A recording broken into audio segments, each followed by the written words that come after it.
Hi everyone. How are we today?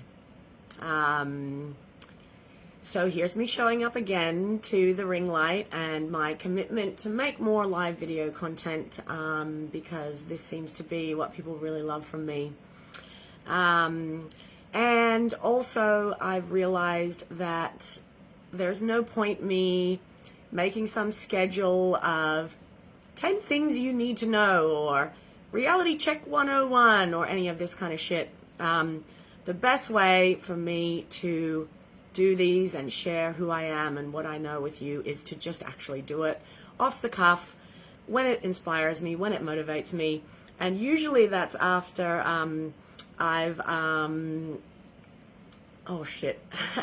usually that's after I've gone through something myself. So here's me doing it. I'm just showing up. I'm sitting down for this one because talking about trauma can be quite heightening. And so I know that it's better for me to sit for this and be as calm as possible so that I can organize my thoughts better. Hello, Georgia and Shazzy. Thanks for joining me today. So trauma, it is a big one. And, even saying the word brings a certain response to my body. And that's one of the things that I have, hi Tegan, that I have noticed lately is a connection to my body. Through doing trauma-informed work and learning more about trauma, I actually feel the feelings in my body before they get to the trauma thoughts, the mind spin. So yeah, having a big deep breath. I know there's only a couple of people watching, but let's have a big deep breath together. And out through your mouth. Even the practice of slow, deep breathing helps a trauma response. So trauma, it's such a buzzword right now, isn't it? I've made a few notes here, but I don't really think I want to follow them. I just want to tell you what I've gone through in the last couple of weeks. And the reason I got inspired to make this video is a lot of people are traumatized right now, and we don't always know how to support each other through this. And I think it's really important to acknowledge a few things about supporting others and how we can move through it so that we understand that there's a lot of trauma out there right now, friends. So I know a lot of you have followed my story very intensely for the last 7 or 8 years, or however long this family trauma thing has been going on for me. And thank you for following along and supporting me. I can't tell you how much it helps me having a community of people on that journey with me. But I'm not here to talk about what's happened to me today. I'm here to talk about trauma in general, collective trauma, somatic trauma, trauma in our bodies, trauma in our past, and how, there actually isn't a roadmap. There isn't a rule book. And what was frustrating for me in the last week was people just telling me to fucking get over it, actually, just telling me to decide to be over it. And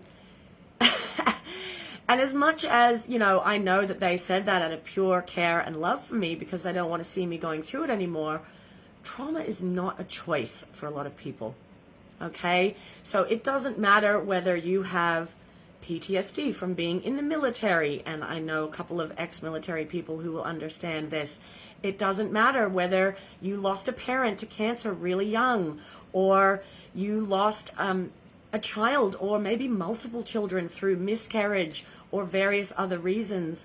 Even if you have a dot point same trauma, so say say you have a similar trauma to me, family neglect, abuse, or whatever, that trauma isn't the same for you and me. There is so many things that influence how that trauma affects us, how we move through it, what tools we have to support us now to get through it, that there is no rule book. Yeah? So anyone who tells you, oh, this is how you get over it, you just do 1, 2, 3 steps, that is bullshit. And they are spiritual bypassing or trying to put some sort of band-aid on what you're going through. And there isn't a rule book. Hi Zeb, hi Jackie, oh, this is great. Okay, thanks for joining me, everyone. I feel better when there's some people watching because otherwise I'm just monologuing to the ether.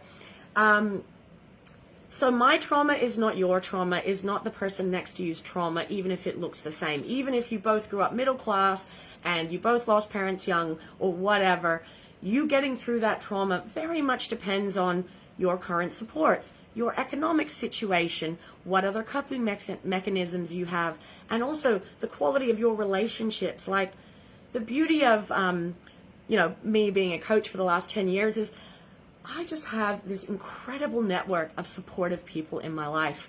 And most people don't have that. A lot of people don't have that. And so when something happens to me, I have people that I can talk to, that I can share with, and that I can lean on. But do you know what I've realized lately is that not everyone who loves me is there for my trauma. They don't have the capacity for it, either all the time or at all anymore.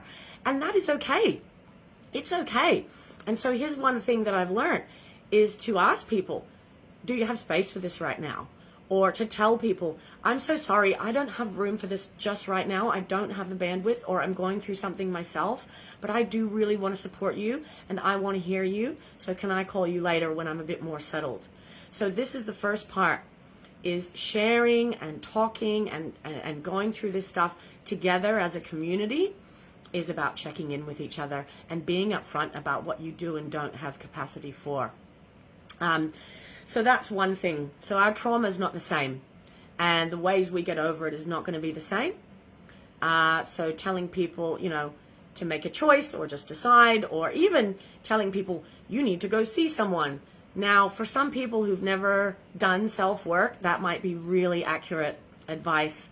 But for someone like me who has been in and out of these worlds and in the metaphysical and in psychology and, seen practitioners for most of my life, telling me you just need to go and see someone, it pretty much ends me wanting to talk to you about any of this stuff. However, I need to say as well that often people's trauma advice that they give you, it comes from their trauma. So this is the problem. We're all just little beings, yeah? And all of our trauma is all butting up against each other's trauma.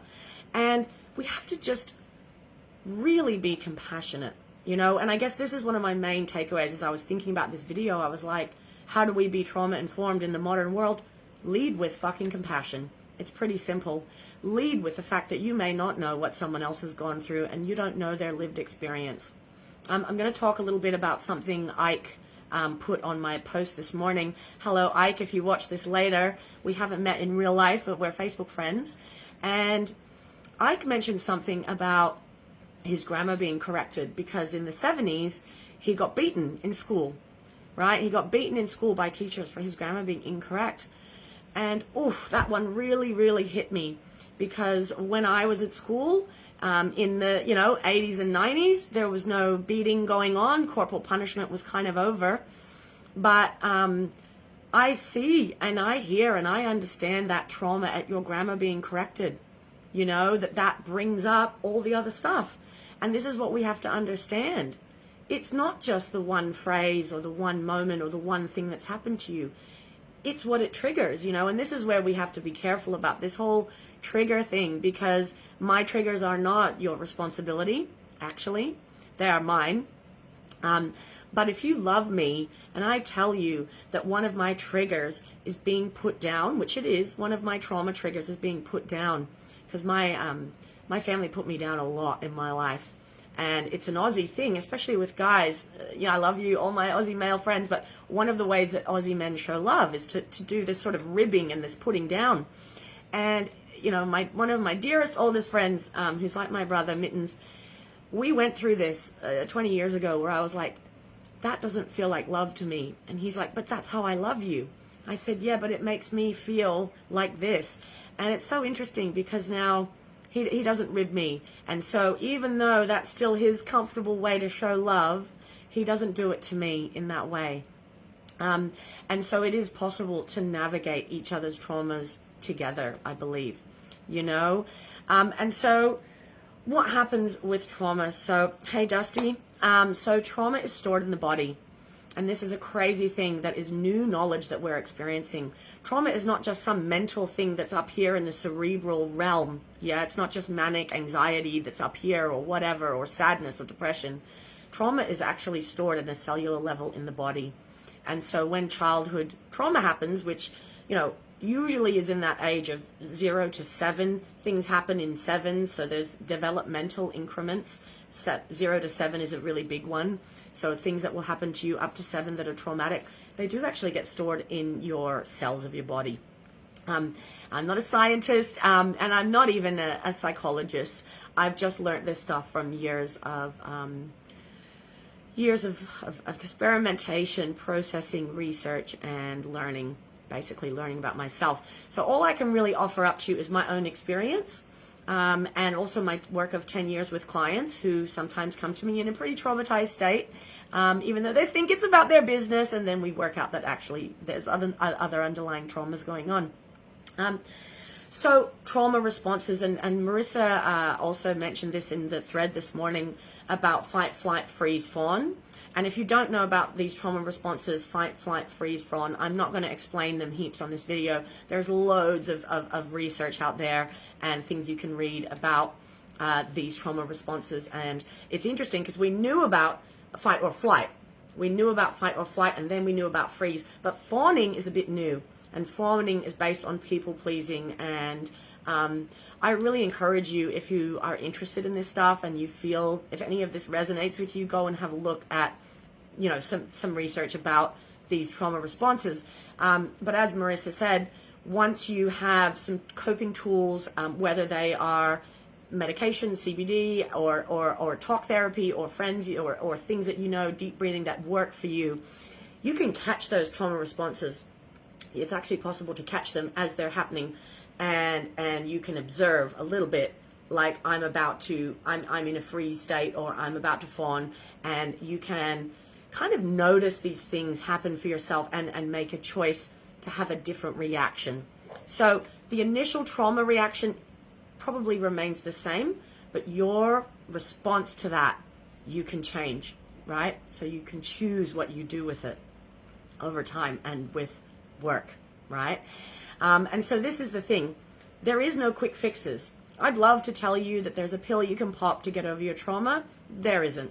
There is antidepressants that may help for a certain amount of time. There is, daily CBD oil, and there's exercises. There's lots of embodiment stuff, movement stuff that can move trauma through your body, somatic stuff. But the honest truth is there is no one right answer, and there is no rule book to follow. However, I'm all about solutions, as you know. So I'm going to give you some ideas of some tools that have helped me. I'm not saying that they're going to help everybody. So one of the things for me is, as I mentioned before, I'm very cerebral. Everything happens up here in the Bo Kitty land. It's really hard for me to drop into what's happening physically. And the other thing that's really full on about me that I know is my heart is cracked open. My heart is not closed, right? So my reaction to being so traumatized in my life has been to open my heart really big, which means I feel a lot. I'm quite empathic, and I prefer to keep my heart big and open rather than close in on itself, which is a form of self-protection. So I'm aware of this about myself, and as my heart is so big and feels all these things, I allow these feelings to move through me. So that's why I do have a random cry, or I'll have a teary moment, and then I'm over it. It moves on. They move through me now. So for me, what helps regulate my nervous system, right? When I'm in fight, flight, freeze, or fawn, and I notice it, what can I? And here's some things that you notice. Disassociation is a big one. When you're just out of your body, mindless scrolling, an oral fixation, smoking, eating, sugar, putting things in your mouth, massive trauma response often for people. Doom scrolling, endless scrolling, scroll, looking for something, looking for a piece of information that's going to make me feel better. What else? Stewing, the mental spinning. One of my girlfriends talks about the spin. I'm spinning about this, and it's her mental spin about something. So when you're in that state, one of those states, how do you bring it back? How do you come out of that trauma response? How do you come back to your body? For me, some things that really work. Number one, the thing that works almost instantly is breathing. Seriously. Shallow breathing, high anxiety, right? Just 3 deep breaths. honestly, like 3 deep breaths, really intentional breaths, can bring you back to center. I know it sounds really hippie, but it works. Beyond that, another thing that really helps me is putting my body in water. Okay, so having a shower, thinking about the shit or the thoughts or whatever draining down the sink, really powerful visual for me. Since I bought the spa, mental health amazingly improved. I can't even tell you. I go and get in the spa at least twice a day, and if I'm feeling unregulated up here in the cerebral land, absolutely go and get in the spa, even 10-15 minutes, and it just grounds me straight back down into my body. So water, massive one. Also, if you can't get in water, sometimes literally just looking at water. If you live near the beach, mate, you've got beautiful medicine right there. Just go and look at a body of water. My ex-boyfriend used to really need looking at water a lot, and we lived in Footscray at the time, and we used to go and look at the river a lot, and his whole nervous system would calm right down. And it was amazing that he knew that about himself. This is 20 years ago, before I knew any of this shit, and he taught me that. He taught me that sometimes looking at a body of water, really helpful for him. So water. Movement. Where's all my movement people at? Like, I'm not a movement person. You've never seen me dance on camera, but I do move my body in private quite a bit. Anything from blah, blah, blah, blah, shaking it out, blah, blah, blah, like that's a real thing, but through to dance and expression and putting on fucking rinsing drum and bass and going there or whatever. Like moving your body, really big catalyst for changing that trauma response. Right, so movement is a massive one.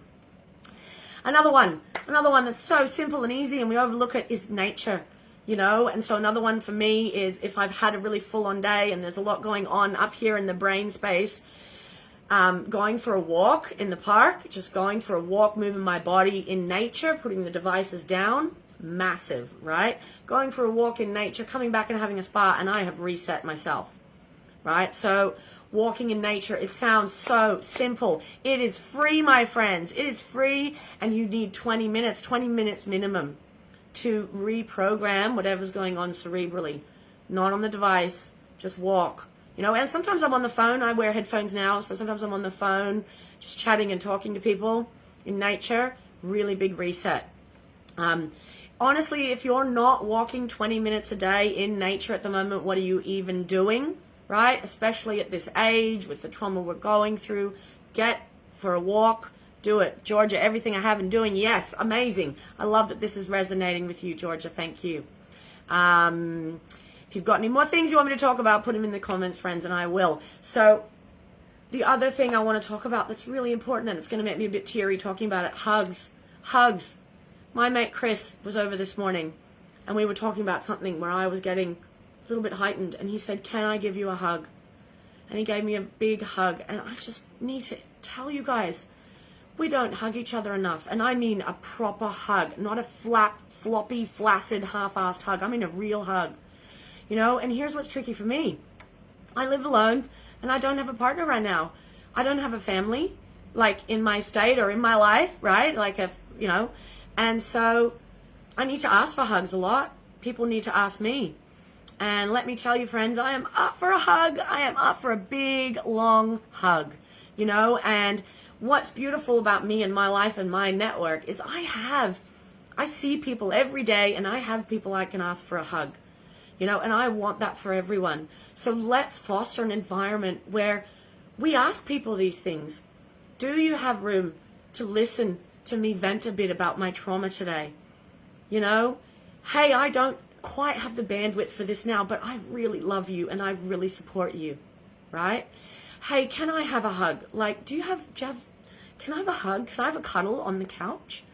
Like, it's also really shit that in heterosexual world, this is not that common, right? These long cuddles on the couch. Like, honestly, in the absence of an intimate partner, I miss that way more than sex.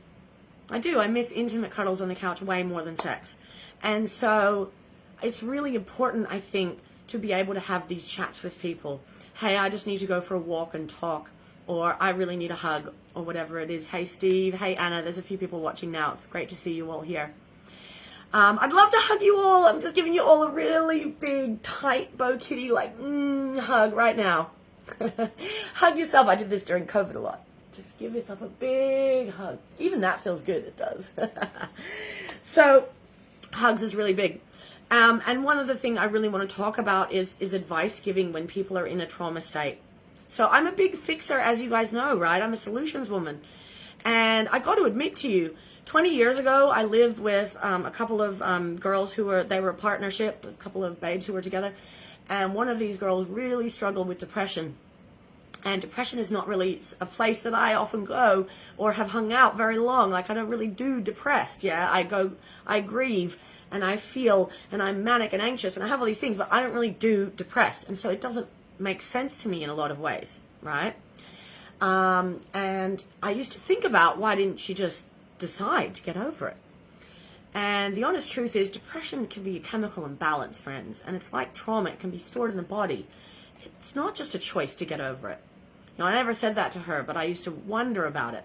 And what's interesting now is, I had someone last week tell me that it was just my choice to get over whatever my family does to me. Just leave it behind. Just get over it. That is just so not the advice to give, my friends. It's not the advice to give. And I know that the person who gave it to me was traumatized as well. Yeah, it can be genetic. It can be. Trauma can be stored in generations of the body. And I've talked about breaking generational trauma, being a trauma circuit breaker in our generation. And I truly believe that people in my age bracket, so around the 35 to 50 age bracket, I do believe that the Gen Xers, you know, verging on the millennials or whatever, we are the first generation to actually break a lot of generational trauma, where we've gone, no, these misogynist, patriarchal, or whatever, these levels of shame and relating, we're not doing it anymore. And so I do believe that the generations after us will have an easier time of breaking these patterns as well. So, you know, Gen Z, the younger Gen Y, like what they're doing with these conversations is amazing, friends. Like they're really trauma informed. They're really trauma informed. And our parents' generation, maybe not as much. You know, so going back to, thanks for that, Tegan. Yeah, going back to advice giving. Yeah, and my friend Felix, who I love deeply, who was here yesterday, love you, Felix. He and I have these great, curly, philosophical, ethical conversations about relating and art and all of this kind of stuff.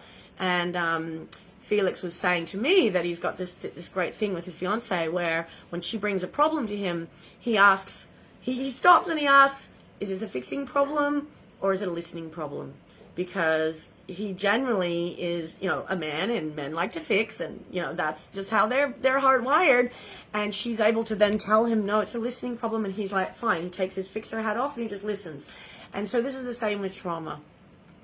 It's really important to ask people, do you want solutions or do you just need me to listen right now? And I'm very good at that now as a coach. Like, obviously, when we're coaching, I know you want solutions, but with my friends, I'm very conscious of not just putting a coach hat on. I literally ask them, do you want me to coach you right now or do you just want me to listen? Because I'm absolutely here for either. Okay? And when I do put my coach hat on, it's for like 2 minutes because that's my, you know, certain space. And I don't do that automatically with my friends. My heart is open and I'm here to support you, not tell you what to do necessarily, right? So listening and knowing how to approach that, really big. Telling people to go see someone, be very careful how you administer that advice. And be aware that, you know, your own trauma may be triggered by what people talk about. Like, honestly, you guys, a lot of the sharing of my family trauma, when I do it in public on Facebook, I am sometimes receiving private messages for 4 or 5 days afterwards that are other people's trauma, right? I tell you some of my trauma, and it does open the gates for you to tell me yours. And I acknowledge that. I am holding space for these conversations in this space. It is not easy. It is not something that is generally done on social media. That is why I'm doing it, because I really still believe in using socials for good. And Yeah, Zeb, I don't know if you're still watching, but Zeb often hangs out in the dastardly areas of social media where all of the right-wing crazies do their thing. And I keep telling him that I really believe that we can still use this tool for good, and it's me over here trying to do it. So what do we got? Some comments here. Amanda, 95% of serotonin is made in the gut, so depression. Ooh, really big one. Thank you, Amanda. Gut health and depression and anxiety and this stuff. Oh my God, friends, we didn't know this. We didn't know this when I was in my 20s. We didn't acknowledge the fact that physical and mental were so inextricably linked, and we know this now. We know that sleeping enough every night, you know, like that Yale course I did on the science of well-being, highly recommend it, friends. So many scientific links between mental states of being and physical things we can actually do and change and witness in our bodies. Massive, you know, and, you know, I've told you all this before, I do believe it's possible to die from a broken heart. I believe I've been on the edge of that, actually. And it sounds ridiculous hippie shit to say that, but it's fucking true. It's fucking true. So with trauma, we really need, and depression, all of this stuff, we really need to be upfront about this. You know, and I think I speak for almost everyone watching this and listening. If a friend of yours rang you up and said, I'm feeling suicidal, or I need you to come over and hold me on the couch, you would go over and hold them on the couch. You would. Even if you dated them before, or even if it was slightly weird between you, or even whatever, I would go and fucking hold that person on the couch if they told me that. But we don't have the tools a lot to say that, to ask that, to do that, to be that. You know, we're still working on these tools, my friends. And so I just want you to know, I'm there for that. Like, I'm there for being asked that. I'm also up for asking it. If you need a fucking good hug, you can get one from me, you know. Yeah, if you need a pep talk, you know, you can come to me. And this is one of the things, like, people are hitting up my inbox daily for pep talks. And I love giving them, but it's got to this point where I am going to have to make there be some sort of exchange, because I'm spending sometimes hours a day giving these little video or voice pep talks to people that I don't know well in real life, and they know me online and all this kind of stuff. So watch out for pep talks, guys. I'm about to launch Bo Kitty's pep talks, because the other thing is not everyone can afford coaching at the moment. But this is not about that. This is about how we can support each other. You know, how do we be more trauma informed? And also one other thing on trauma informed, this does not have to be some big trauma. It does not have to be, I was sexually molested as a child, or my family are a bunch of fucking cunts like mine. It doesn't have to be big trauma. If you live in Melbourne and you were here during the pandemic, we share trauma. We share collective trauma from that experience of being locked down, of the division in our communities based on vaccination and narratives and government overreach and all of the things, right? Which there is no pretty answer for, right? So everyone in Victoria, whether you stepped in or not, we share that collective trauma together, I believe. And you know what, Victorians? There's a few people from interstate watching right now. I love you all interstaters, but you will never understand. You can't. You can't understand what we went through here in Victoria. You don't have that lived experience. And that's okay. But my Queensland buddies will never, ever be able to empathize. They just won't. They just won't. And so that's okay. I don't want to talk to my Queensland buddies about lockdown. In fact, most Victorians, we can't even talk to each other about lockdown. We have blocked it out. There is a collective blocking, right? And so this is another thing I need to talk about, is traumatic amnesia is a fucking real thing. My dear friends, I remember so little of my childhood because I blocked it out. You know, there was systematic, ongoing gaslighting, abuse, neglect, and emotional trauma in my childhood. And as a result, I have very few real memories that I can pinpoint. I have moments here and there. And to be honest, my 20s is a lot the same. There wasn't active abuse as much in my 20s because I was out on my own and all of that. But I went into, romantic relationships that were perpetuating that idea of love based on my trauma. And so, yeah, there was re-traumatizations, but, sometimes looking through photo albums and books and things, it's amazing because I don't remember a lot, and so we do have collective amnesia about the traumatic things that we go through. And that's why when people get angry at me for not remembering something, it's actually really hurtful, because I wish I could. I wish I could remember every story I have with you. And I wish I could remember every anecdote that we've shared in our 25 years of friendship. I can't remember them all, and part of it's trauma, and part of it is my filing cabinet just being too full, and part of it is years of self-medication to deal with that stuff. Ooh, self-medication is a good one to talk about. Yeah, so I'm going to talk about that for a second. So, we talked about that a lot during lockdown in Victoria, self-medication and it being okay, and trying not to, become alcoholic and drink too much and all this kind of stuff. But there was a time when I was doing a lot of messaging to say, it's okay, friends, like, it's okay to self-medicate right now. I'd rather that we self-medicate rather than we do these extreme ways of being, whether it's internalized or we fight with everybody or whatever it is. And so here's something I'd like to say about trauma and PTSD. There is no medication for PTSD, my friends. And so, yeah, I do have mild to moderate ADHD. I do.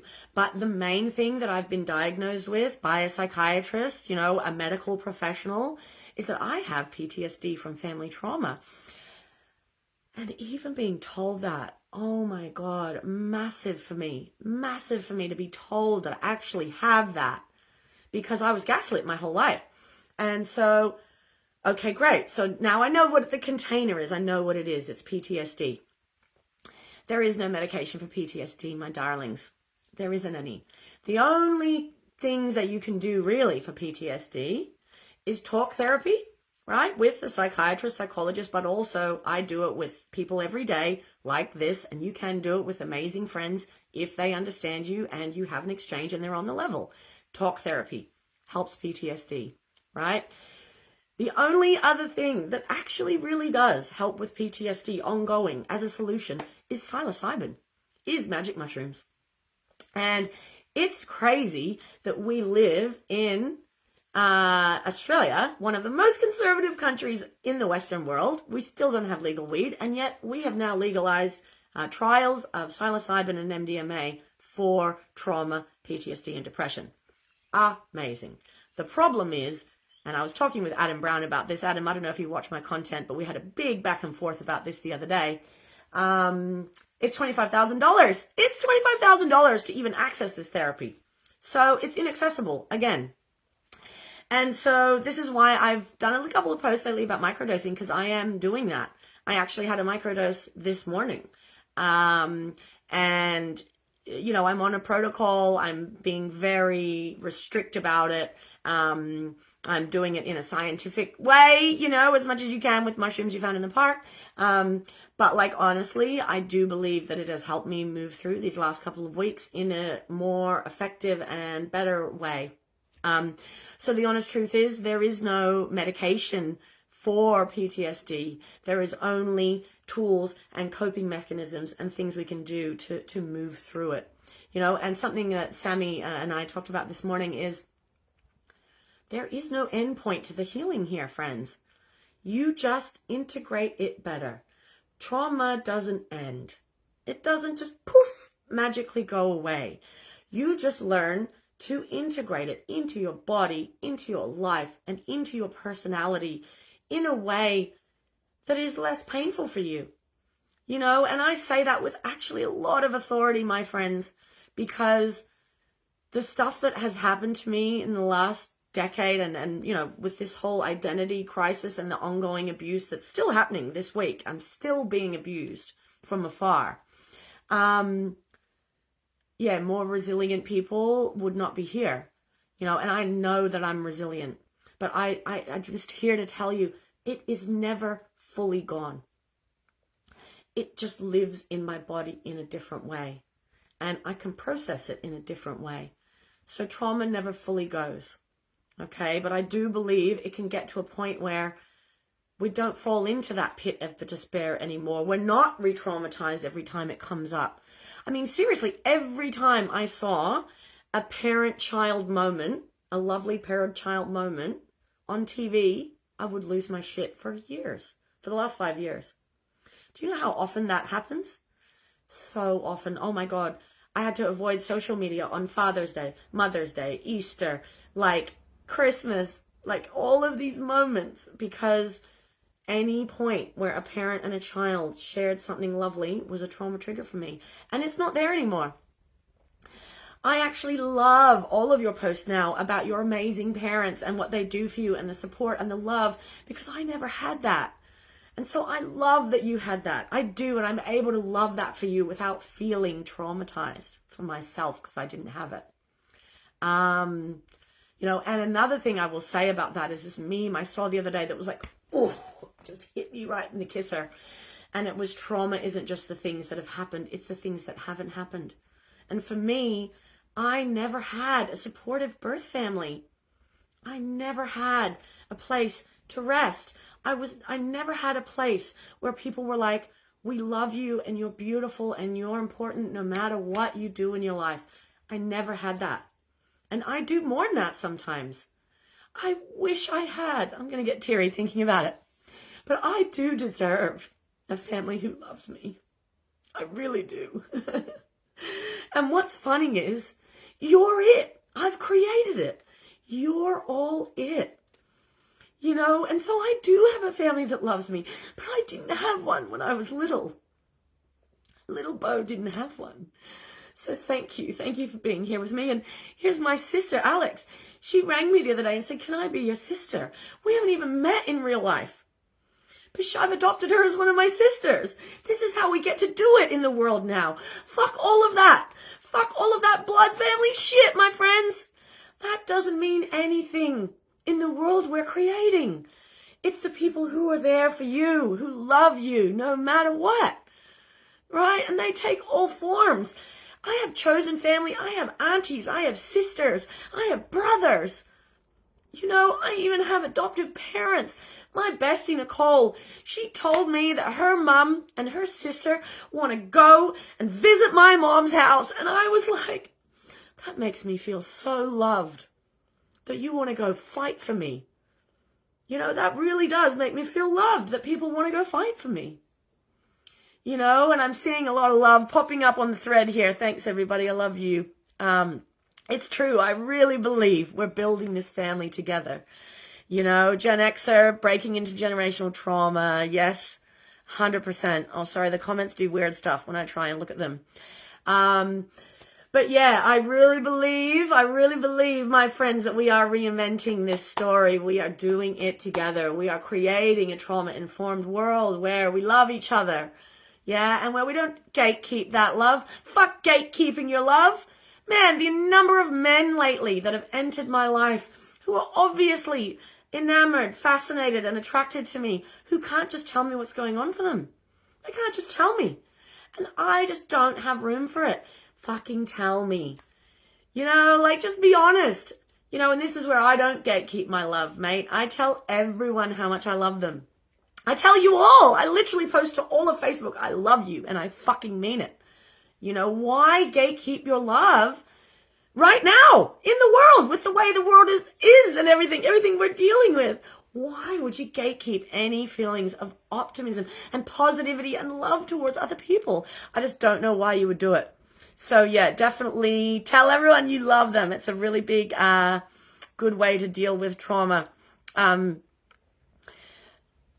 Powerfully choosing love. Yes, powerfully choosing love. It is powerful, you know. I just had it. There was a comment here. Amanda, I have CPTSD from family trauma. Knowing that is half the battle when you've been gaslit your whole life. Oh my God, you guys. Finding out, being validated by the fact that I have been abused. My parents told me my whole life that I was too dramatic, making it up, not real. It was not real. And the honest truth is that happens a lot in domestic violence situations. And I need to be honest with you all. My parents, my mother and my stepfather, that that relationship now is violence. It's domestic violence. It's not safe for me. Yeah, it's not safe for me at all. And so when people say shit like, oh, she's your mother and shit, fuck off. Because they have no idea what I've gone through. Yeah. And that place is not, it's not safe for me. And so there's certain people that I can't talk to about that. Going to them with that trauma is not safe for me either, because they can't hold it. And that's okay. Not everybody that loves you can hold you in your trauma, and that is all right. You know? But yeah, this whole gaslighting that it's not real, we're not doing that anymore. Which is why everyone on my thread this morning, my mate Ike has trauma from his grammar being corrected from school. So I'm not going to correct his fucking grammar. Why would I do that to the poor guy? You know, he's still traumatized from shit that happened to him in school about that. I am not going to ever correct that man's grammar. You know, in fact, I'm going to give him a big hug about that instead, because imagine being beaten by your teachers when you're a little kid. You know, fuck that, you know? So we don't have to like buy into everyone's triggers and, you know, all of this kind of like super woke shit. We don't have to do that to be trauma informed and love each other. We just need to understand that my trauma is not your trauma, is not their trauma, but that we're little traumatized beings and that that's okay. You know, and Sammy, I don't know if you're still watching, hun, but she talks about herself as a little traumatized bean, B-E-A-N sometimes. And this last week I had these moments with myself where I was like, it's okay, Bo, you're just a little traumatized bean and you're allowed to be, you know, and I'd have a little moment and I'd let myself be that little traumatized bean. And then I get on with being a fucking power ass babe and bitch, you know, and a business owner fucking rockin' lady. And I would be the little bean for a minute and give myself a hug. And then I'd go and do my fucking amazing shit and be me, you know, because, you know, the best revenge as well to trauma is to just be better.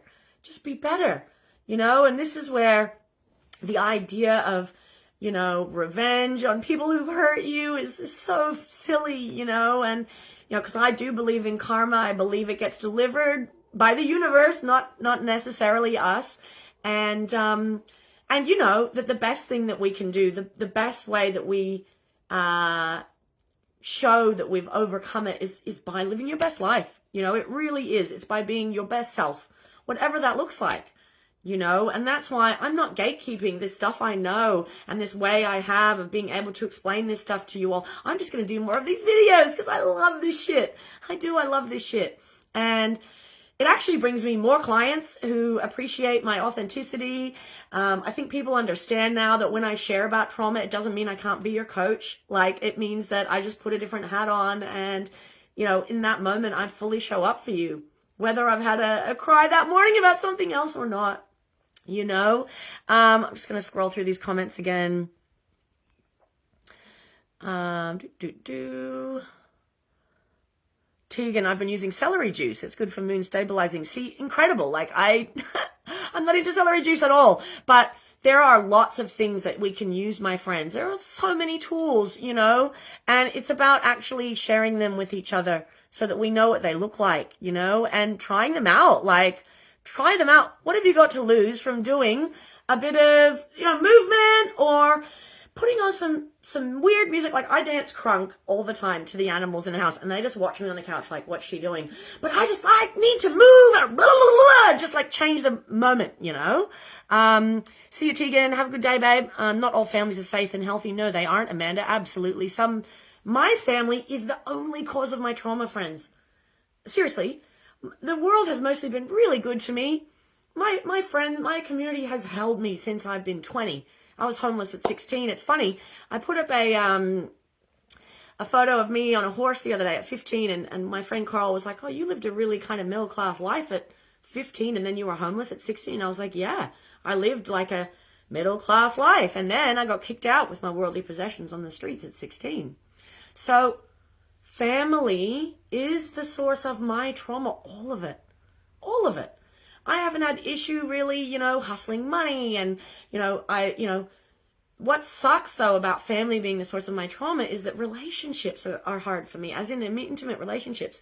Yeah, I date a lot of people. And yeah, it's really hard for a lot of men in this country to meet me at a certain emotional level where, you know, we can start off something really great.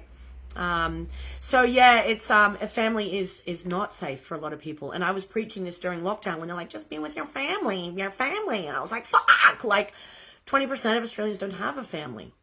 You know, 1 in 3 of us don't have an intimate family around us. Like, that's massive, you know, and that's why this is really important. You being my family and us sharing this shit together is it. It's really important, friends. Yeah, love you, Sammy. Glad you're watching. Georgia, family and past relationships, only trauma. Same.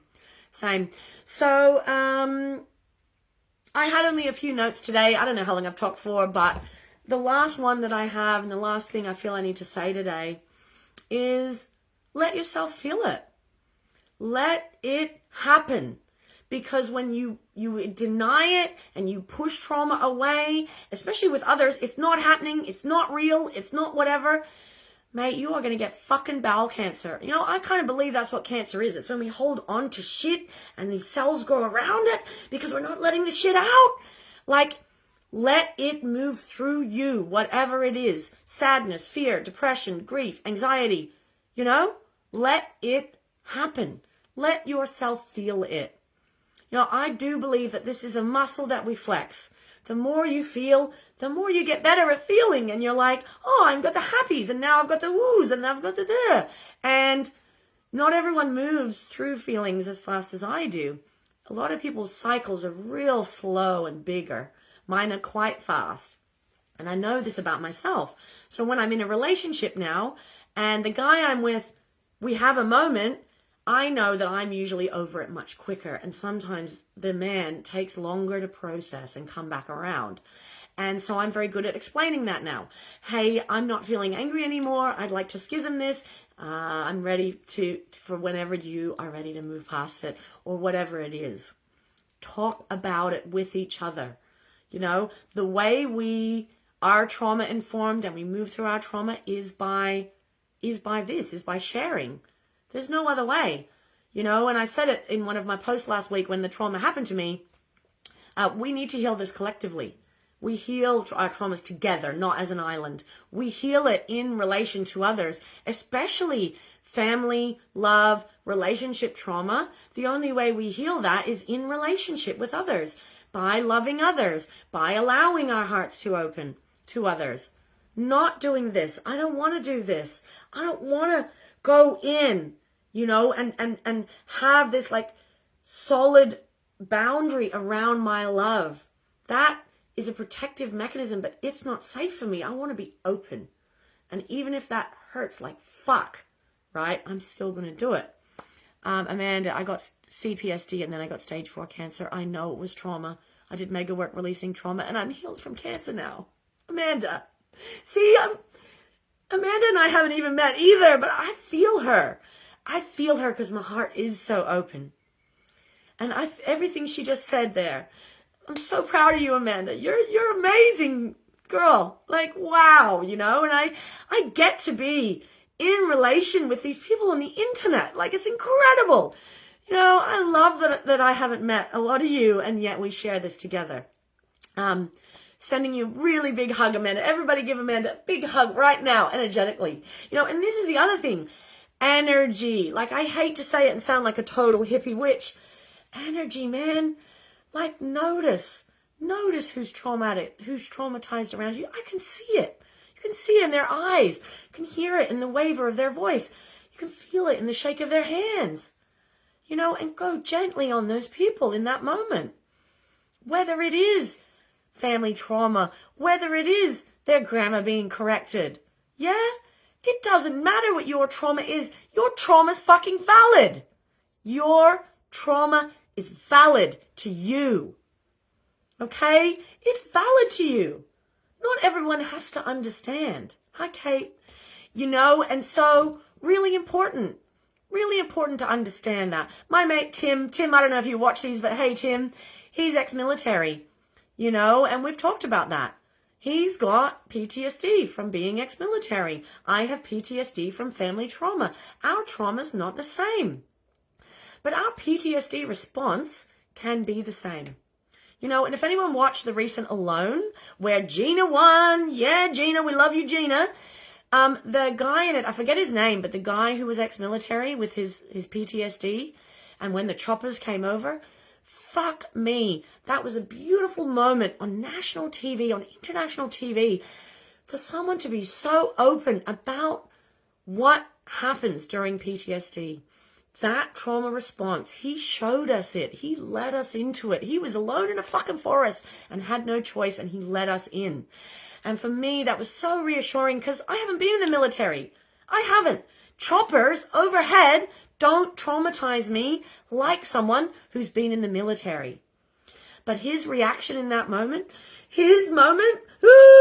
that happens to me with the family trauma moments, right? It happens all the time, in the randomest moment. I don't get to choose when it happens. I'll watch 15 TV shows with beautiful family moments and I'll be fine. And it'll be one post on Facebook that someone's written that sets me off. And there was one a few years ago with my friend. She held her mom's hand as she died. And she said, "Come back for me when it's my turn." Oh, it really got me. It's getting me now. Because I don't have that. I won't have that with my mum, you know. But I have that for generations. Other generations will come back for me. You know, and so we don't get to choose. We don't get to choose when we're re-traumatized or re-triggered. You know, and you can see now, but I'm okay. Like, I can have tears and optimism. I can feel pain. I can hold this duality in myself because I've practiced a lot, you know. So it's okay for me, but I mean, even people watching this in me are going to be uncomfortable. I'm really sorry if I've made you uncomfortable. Pretty much don't tune into my lives if you don't want to feel something. Georgia, love you. Thanks for speaking about this for a lot of us that can't. I resonate. I've been doing a lot of trauma healing, somatic nerve regulating. Much love. You're making me cry. Big love, Georgia. There is absolutely a lot we can do together. And I know that I'm here to heal us, right? Which is why I'm not afraid. I'm not afraid. I'm not afraid to feel these things and to tell you all these things that I know, my friends. I'm not afraid to open my heart even more and just let you all in. Because there's room. There's room for you all. There is room for you all. All right, I'm going to finish this up now. Thank you so much for the people who I can see have watched this entire time. I have no idea how long I've talked. Here is the emotional support beagle. He's coming in right at the end. Come here. Good doggy. He's coming in for a cuddle right at the end. Also, cuddling pets. Massive, big one for fight or flight. You are never wasting a moment that you are cuddling a pet, my friends. So grab that. Look how many kisses you can give them. So many, and they never say no. Do you even know what these animals go through? Seriously, you have no idea what they go through, but they are amazing. All right, I'm giving you all a really big hug. I'm doing it again. And thanking you all for tuning in. And yeah, there may be a lot more comments here, but I'm going to go out to an amazing dinner exploration 3D projection moment tonight for Now or Never Festival. So I'm going to get offline soon and be doing that. But I do have time to answer comments, queries, or anything that comes in this thread from this video. So thank you for watching, and for everyone doing the actual work to move through your trauma and get to a place of healing. I'm fucking so proud of you, mate. I am proud of all of you. I'm so proud of you. I'm proud of you for all the people that couldn't or wouldn't say or be proud of you. I'm proud of you because this is the work. Yeah? Fuck all that. All that, keeping up with the Joneses and all of that. Look who I am, and I travel overseas all the time, and I'm so cool. Fuck all that. The work is this. The work is in beautiful relating, in knowing yourself, in sharing it with your people. This is the work. It's what I'm on the earth to do. Peter, thank you. Such perfect timing after complete meltdown, tears and letting go. Oh, Peter, big hug, babe. Another woman who has moved through some fucking full-on shit lately. Sending you all the love, Peter. Give yourself a cuddle. And, yeah, watch from the beginning if you want to go back. All right. Just sending you all lots of love. Have an amazing weekend. Move your body, walk in nature, have a bath, like do all the things that don't cost us anything, that remind you that you're fucking human having a human experience. And it's okay to feel whatever you're feeling. Just don't stay there. Don't get stuck there. All right. Have a great day. Bye.